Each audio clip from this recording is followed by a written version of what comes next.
Hello, everyone, and welcome back to another episode of Late Night Scan. We have a fun team build we're going to play some ranked with here tonight, and it's actually late night here tonight. It is 1 a.m., and I want to play a ranked game, or 2 games, give or take, for making World Series. And we're going to play and test out this Future Stars team build with basically all of the best cards that you can have. This probably is going to end up being my God Squad, at least the offensive side of things for the last few weeks of this season. I don't plan on playing much ranked past World Series. I'm not really sure what I'll end up doing. But you look at the God Squad, I decided to sell Mike Trout. As much as I love Mike Trout, I might buy him back for Season 3. But for now, I want to use this Future Star build. Because once I got the program done, I was like, you know what? When you get the 99s, this team actually be pretty fun. Like, I mean, you go through the Kyle Tucker captain that you get from the Future Star program, plus 15 contact and power versus left. The arm strength is nice. And then the 5 contact versus right, you know, it's something. And you look at a lot of the hitters that are good Future Star cards, the splits versus lefties actually help a good bit. Go through one by one. I mean, Francisco Alvarez gets maxed out versus lefties. So if we face Randy Johnson, he is the guy. Versus righties, still got 95, 115. Jordan Walker over at first base, 101, 105 contact, 111, 123 power is stupid. Jackson Holiday over at second gets all above 105 on the hitting. Elly De La Cruz at short gets his 99 arm strength, and again gets all above 107 on the hitting. Gunnar Henderson all above 106. Corbin Carroll becomes a well-rounded hitter with over 120 contact and 90 power. Jason Dominguez, even though he's a 97, you know, right around 100 on the hitting attributes. And then Kyle Tucker out and right gets 117 and 112 contact and power versus left. So before we get into the game, I guess we'll talk about some lineup construction because I haven't got to sit down and talk about how I construct lineups and what I like to do. And we'll construct that lineup for this team. And looking at the bunch, the Future Stars actually have a good amount of speed. Some of the guys actually have good power. In terms of leadoff guy, I like speed. I like having speed on the bases, especially the top of the order. And, you know, we can get some power. Also, ideally, some good contact. And Corbin Carroll seems like the perfect leadoff hitter. Just over 120 on the contact. PCI is going to be big. He could hit home runs on a very hittable pitches. And he's got 99 speed. We're going to start him off in the leadoff spot. The 2 spot's interesting. I like to do switch hitters. I want to go Elly De La Cruz because having a nice switch hitter, it's just good for a 2 spot. I don't know why. It's just what I like to do. And ideally, someone who could be one of, if not your best hitter in the lineup. And I think Elly is one of the best cards overall in the lineup. We'll hit him in the 2 spot. And I would love to do another righty in the 3 spot. It's probably between Francisco Alvarez and Jordan Walker. Jordan Walker is definitely more well-rounded. He's got over 100 contact versus both sides, but if he faces a lefty, Alvarez is going to be a little better. 114 clutch, 87 clutch. See, that clutch is going to be a killer. I would prefer we have Francisco Alvarez there because he has the clutch. You have a runners on in scoring position.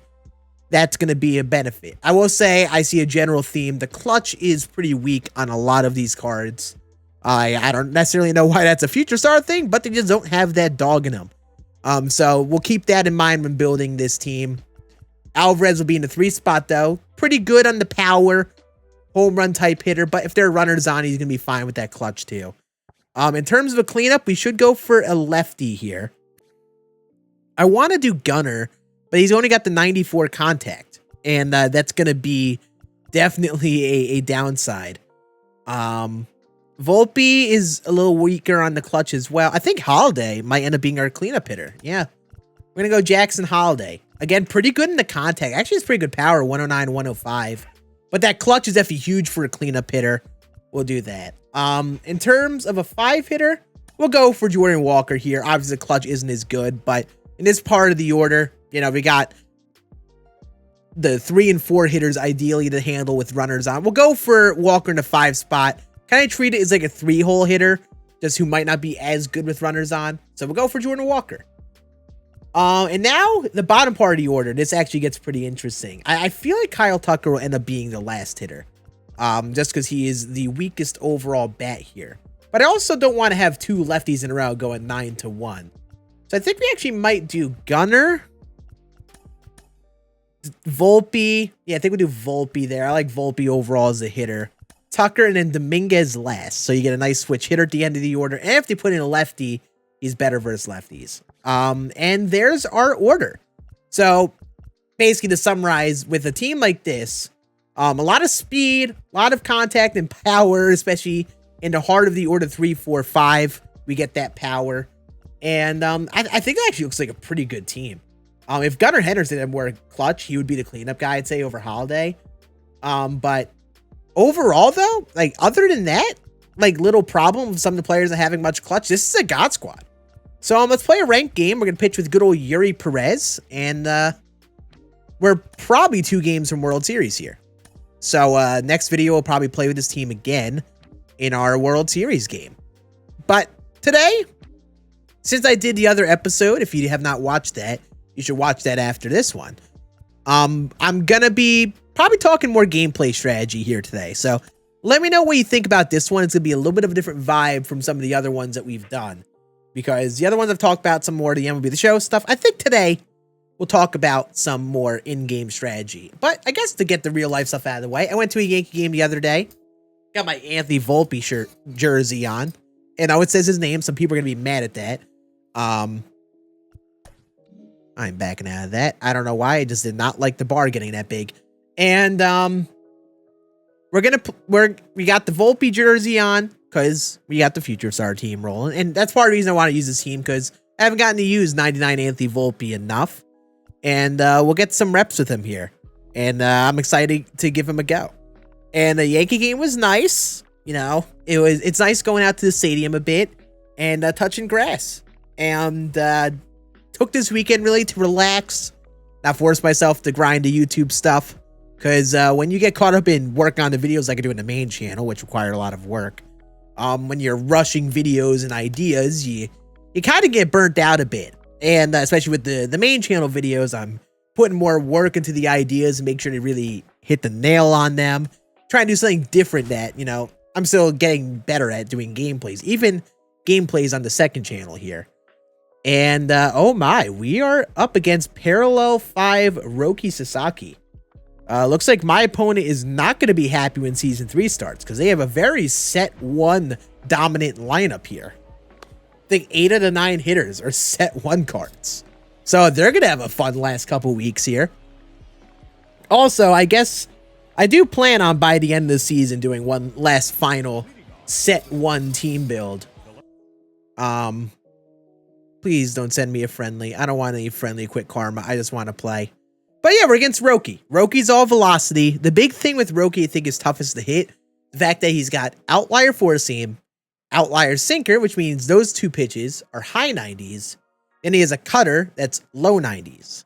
So the pitches kind of look the same.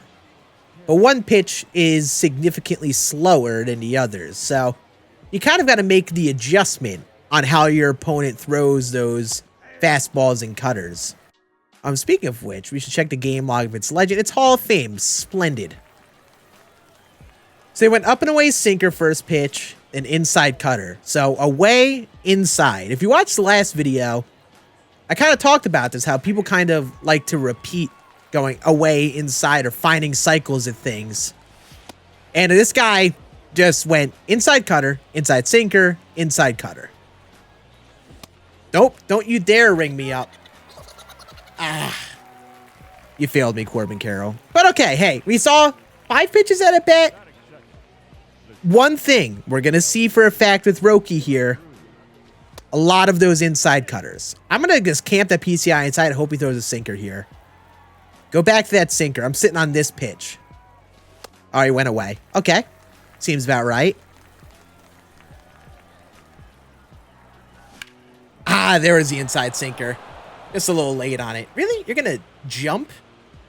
You're going to jump on a fly ball in the very first inning? Okay, buddy. But yeah, we're gonna see a lot of that with Roki. I mean, really with Roki, it really just comes down to, for me, it's gonna be getting that four seam and sinker timing.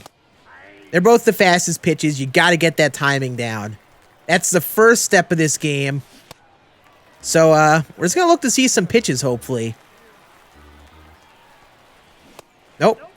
He's going to that forkball low a lot, so I have to keep our eyes on that. Oh, he went four seam. He tried to bamboozle me. I took that low forkball, and he tried to be like, okay, I'm gonna throw a four seam. That was the wrong pitch to throw there. He should have gone to a sinker, because a sinker has like that downward movement, but it's actually quicker. Could have maybe froze me a little bit more, but he went to the forkball. I mean the fastball. So there we go. Talk about making an adjustment. That ball was demolished. Holy. All right, so he went inside twice there and then went away with the four seam. He likes the away four seam. So I'm not shocked by, you know, get me over pitch. Tries to get me late on it, I guess. But I'm not going to be late in that too much. Is why, you know, fastball timing is huge. If you can't let the fastballs beat you, then it just becomes a game of adjusting the other pitches properly. If you're late on fastballs, then you got to mentally overcommit to the fastballs, and then you're going to be early in all the other breaking balls because you're just purely sitting fastball, and you're telling yourself you have to swing earlier because you're consistently late. And, you know, we got one good swing on a fastball there, and we have a lead just like that. So Eury Perez, I actually want to see what his motion is this year. I actually liked this card a bit last year, but I think his motion was a little different. He still had the outlier sinker, but he did not have slider and slurve. He did not have both of those pitches. I think he had a slider. I think he might have had a four seam. I don't even remember all of the pitches. But he was a little bit like Edward Cabrera, but just with like one less pitch than him. And the thing with Eury Perez, which I guess would be a downside, is there's only one fastball. You know, you got to dial up for the sinker. Everything else is breaking stuff. The good thing about him is that he's got a slider and a slurve. And this kind of is like a good pitch mix now after, you know, the Randy Johnsons of the game exist. Because they both have a similar pitch path. Oh, that one kind of hung. Good swing. And the slurve is significantly slower than the slider. So when you're throwing those pitches regularly, it's tough to slow down to the slurve while also being able to get the slider read properly. So we're going to try to establish these two pitches. I'm going to stick away to Mike Trout here. I will say Eury is quick from the stretch. I had to get used to that. There we go. He was a little late on that. We'll go away sinker now. I'm a little late on that downward movement. Got to be a little earlier than I want to. All right, there we go. Let's hit with the slider. That worked. That somehow worked. When in doubt, like for me, if I need a get me over pitch, just get me some sort of pitch away. When I'm playing people, especially here in Hall of Fame, I'm banking a lot of people to be all right at timing up fastballs. But I'm going to make them try to hit the away stuff, whether it's slow pitches away or the occasional fastball away. Because that's a lot of the things that people struggle with, you know, especially when they're dialed up fastball and they get that timing down. They have a tough time slowing down, hitting the ball opposite field. Let's see how he goes to here. So down forkball. I'm going to keep that PCI low again. See if he goes like low fastball. Nope, he went up and away.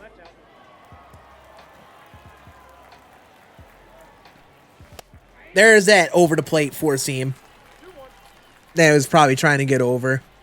So we got to remember that when we're ahead of the count, it needs a get me over pitch. Probably goes to an away four seam. He seems to like that. I will say he's not throwing many sinkers. Not much yet, I don't think. Four seam cutter he's going to a lot. Oh, he went to the sinker there. But it looked like the four seam. I read that four seam the entire way. That's why I was a little earlier on it. Good pitch. He dotted that. There's that inside cutter. Away fastball.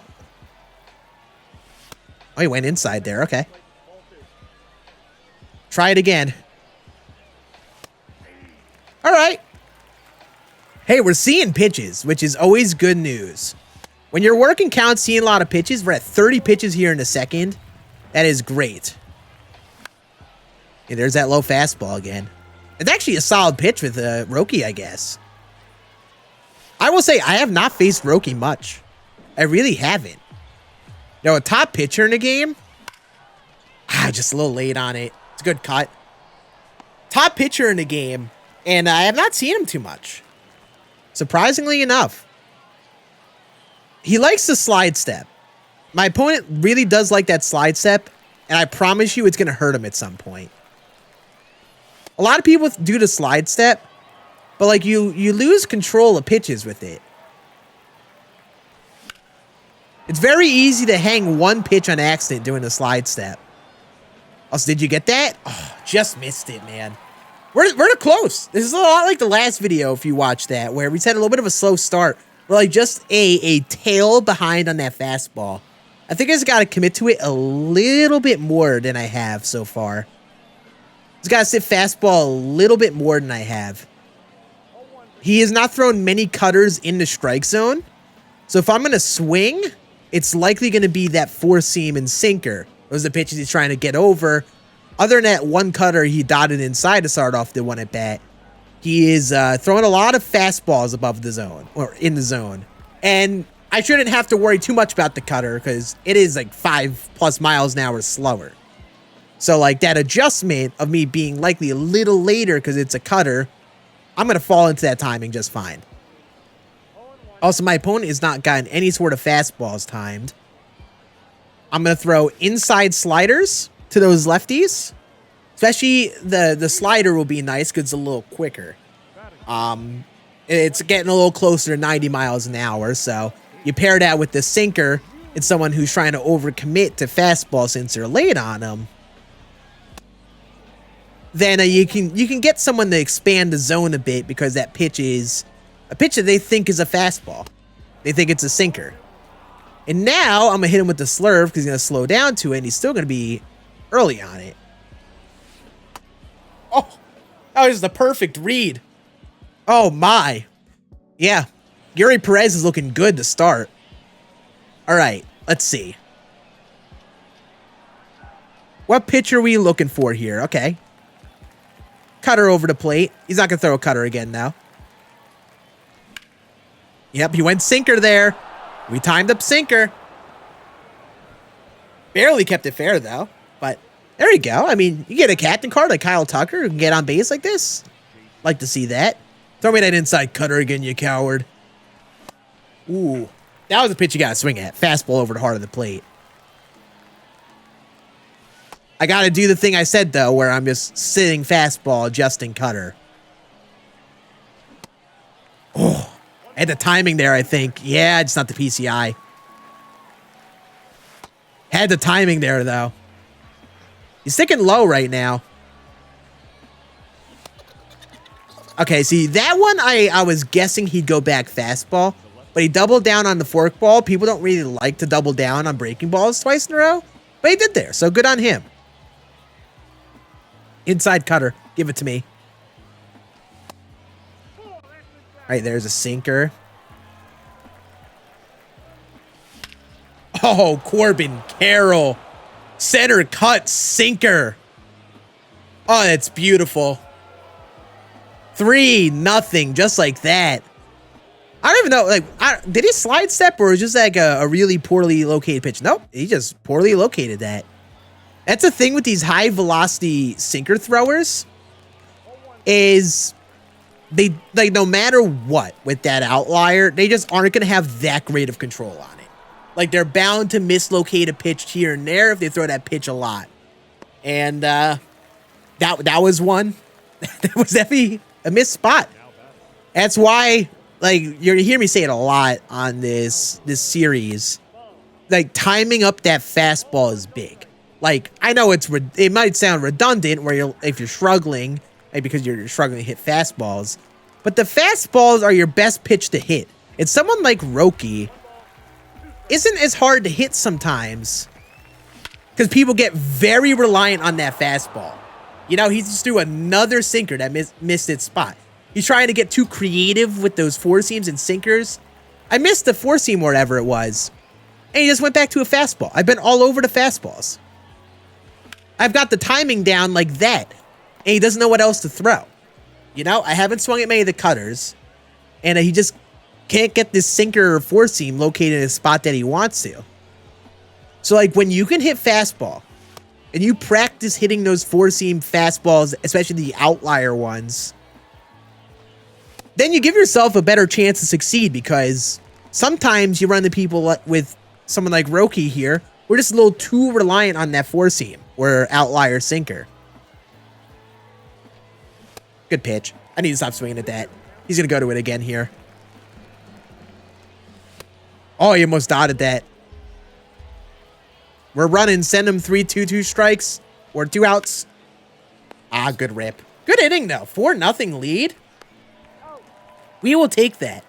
But yeah, that last inning kind of showed what goes wrong if you throw a little too many outlier sinkers and four seams, especially with someone like a Roki with not that great of control.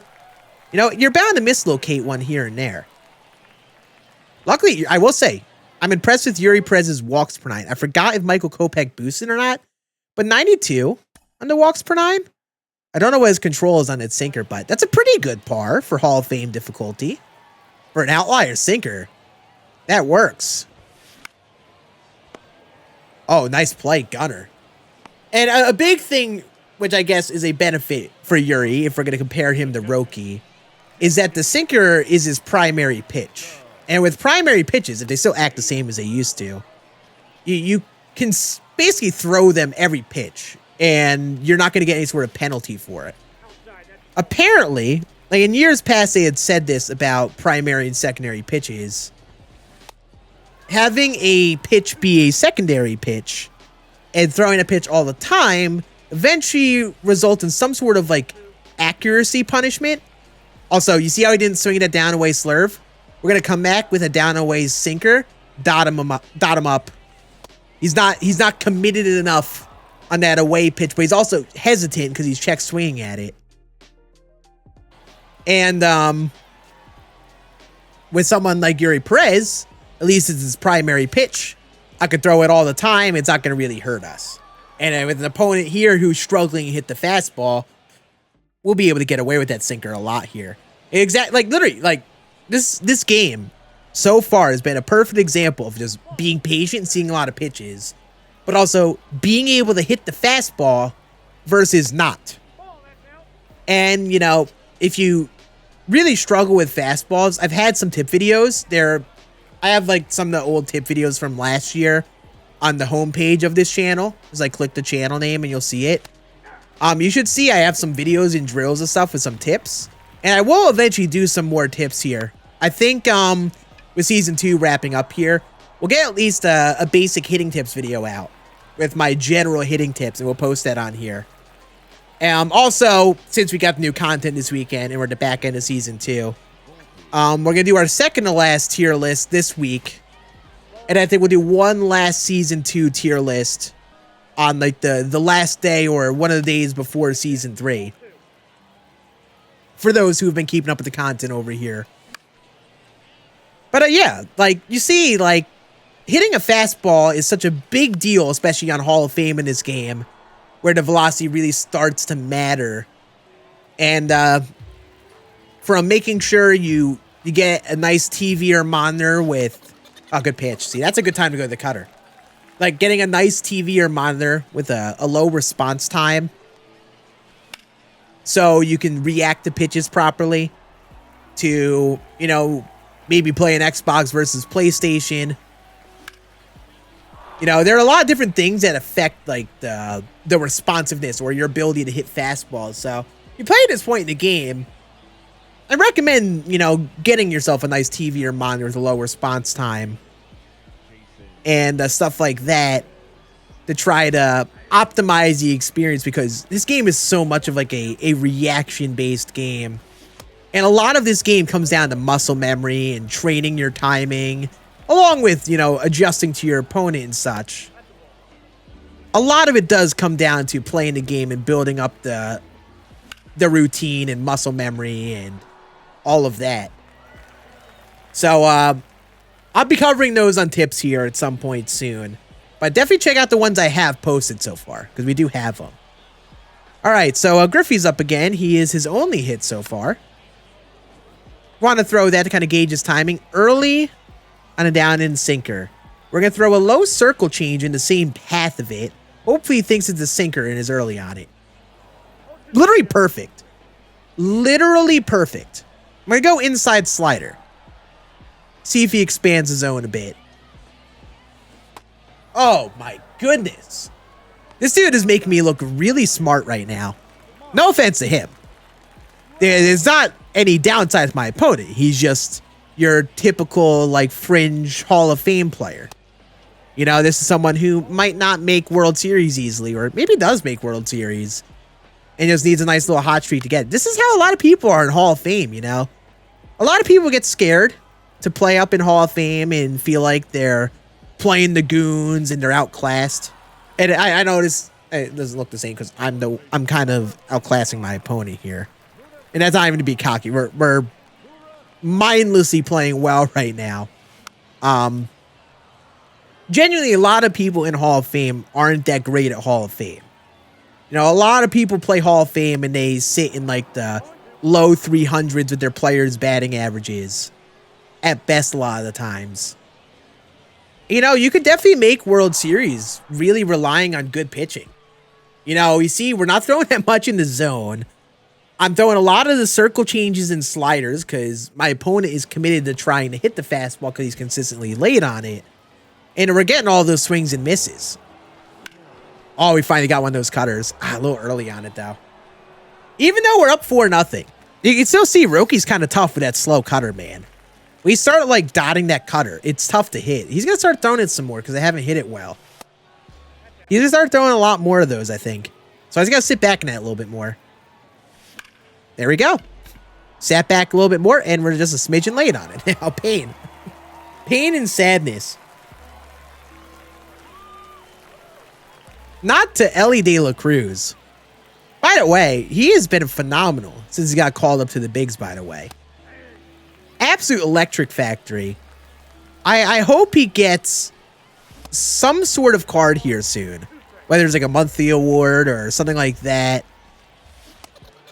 Yeah, I was bad at bat. I just was not sitting on anything there with with Alvarez there.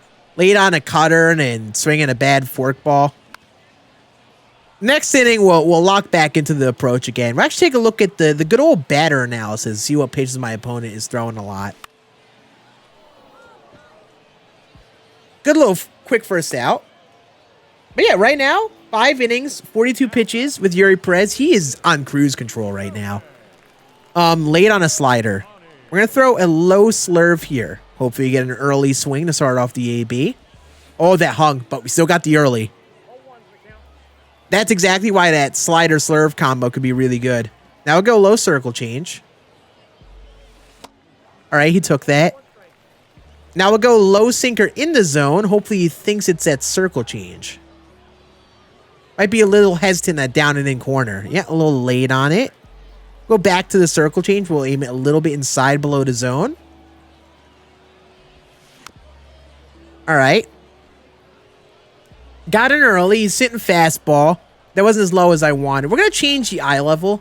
Go up and away sinker here. Just give him a completely different timing. Yup. That worked. Didn't even need to be located that well. Got him all down and in. Dialed up on inside fastball. Then we gave him an away one. And he had to adjust his timing because it was an away pitch. And I threw a mistake. Botched it. Absolutely botched that. Throw a slider right down the middle and right into his timing. That's a bad one. All right, Eury. Let's not do that again. Let's tack him with a sinker here. You know what? I'm going to throw that another sinker low. Make him be patient on it. Another one. Go away out of the zone this time. All right, he took that. We're going to go inside with a slider now.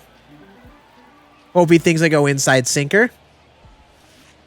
Beautiful. All right, let's score some more runs. Let's look at the batter analysis, and let's go through everything real quick. So if you've never looked at the batter analysis before, so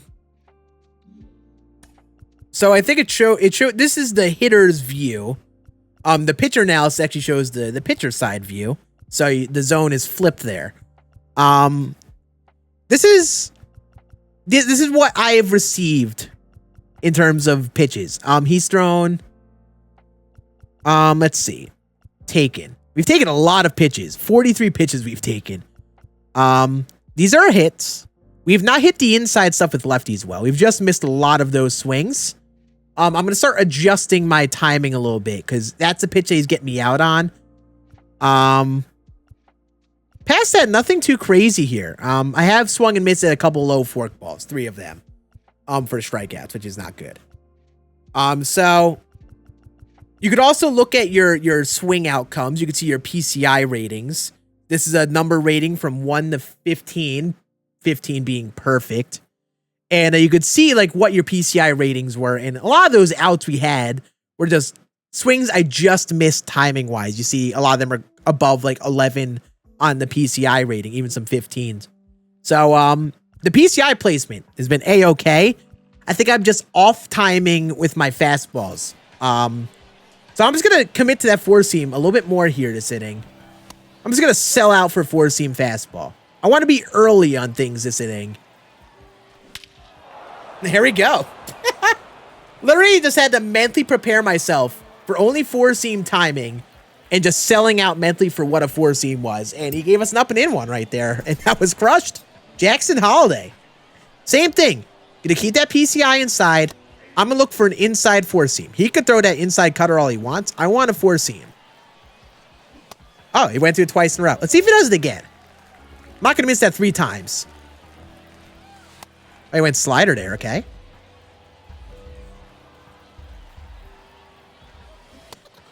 Dang forkball. That's fine though. I'm fine to swing and miss on that here and there. And that's one thing with this Future Star team is they'll probably swing and miss a little bit. Some of them don't have the best vision. You know, some guys like Hank Aaron and such on my God Squad probably foul that off. Has he been no, that's been, oh, I was gonna say, does he throw cutters away to these guys, lefties? He's only throwing cutters inside to these lefties, I think is what he's been doing. I'll have the other stuff. Okay, not forkball, thank you. Back to sitting fastball. I'm just gonna sit fastball. Keep it simple. I'm looking for 4 seams, ideally inside. Okay, that what is up with that timing again? We get a 4-seam, we get another perfect on it. That's nutty. We got that 4-seam timing in this game down to a T. He's gonna throw that inside cutter first pitch. You notice how he does that? You notice how he does that a lot of these at-bats? Throws that 4-seam. I probably crushed it. And then for next at-bat, he throws a cutter. Tries to get me early again. So crazy. We finally made the adjustment there. Let's go. This game is making me look so smart, by the way. It's nice when I could hop on and play a ranked game and feel good about myself. You know, sometimes I forgot that I won $2,000 playing this game a couple years ago. Sometimes I forget that was a thing. So it's nice to come out here and do this, and hopefully there is some information to be had. Hopefully you learn something out of this, because this has been a nice offensive showing here. Yeah, there's that forkball again. Fastball, fastball, fastball. Ah, he went away sinker there. Good pitch. He should throw that a little bit more. Or he might have tried to throw, but missed some of those spots. That's a good pitch. Because especially that 4-seam is 100.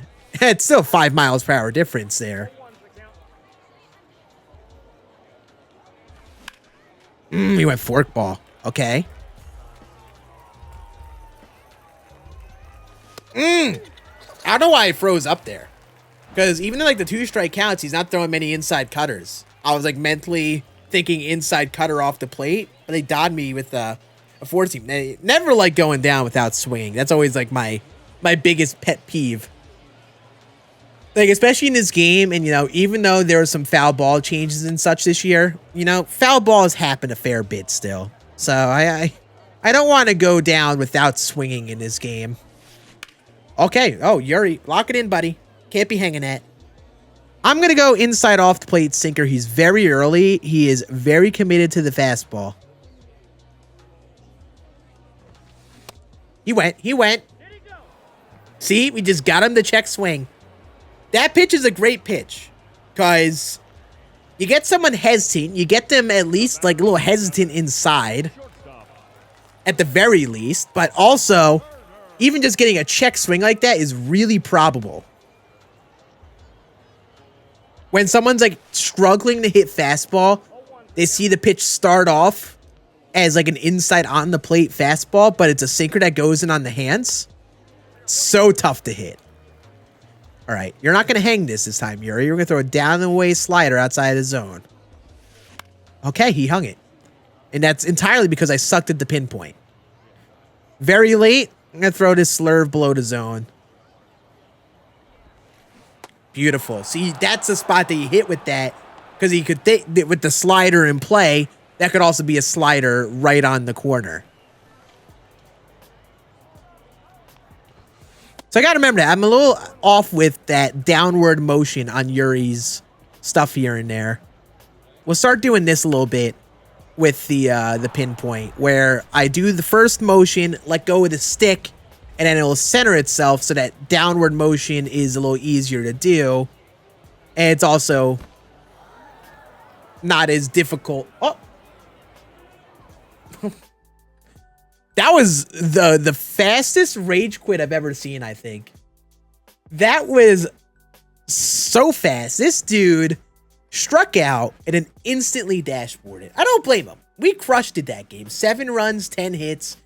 We destroyed Roki Sasaki. And this is going to sound like a mean comment to my opponent, but the fact he's 24-20 with Roki, I hope he's not wildcarding him next season. I certainly would not be. But, I mean, that game was a good example of reading and dialing up fastballs, adjusting to your opponent's tendencies on the mound, which is, these are like the 2 things that I really push for with hitting. And we got to play with the Future Star team. And honestly, they all had a good game. I mean, Jordan Walker, Jason Dominguez didn't have great at-bats on their own. De La Cruz had some hard hit-outs. But 7 runs, Holiday, Carroll going yard, Francisco Alvarez with 2 bombs. Yeah, I think this team is very fun. I'm gonna commit to this team for our next video as well. And I guess next video we'll do this week will be our World Series game. We are at 895, so we're definitely 1 game away. And we'll have the legend of Bobby Miller to pitch. But if you guys enjoyed this video with the Future Star team and this late night scan episode, make sure you let me know in the comments. Make sure you like the video as well. And next video, we'll go through that World Series game. I appreciate you all watching these videos. It's been fun doing these. And we'll keep it going every couple days or so. So you have a great rest of your day. And I'll see you again on the next one. Bye.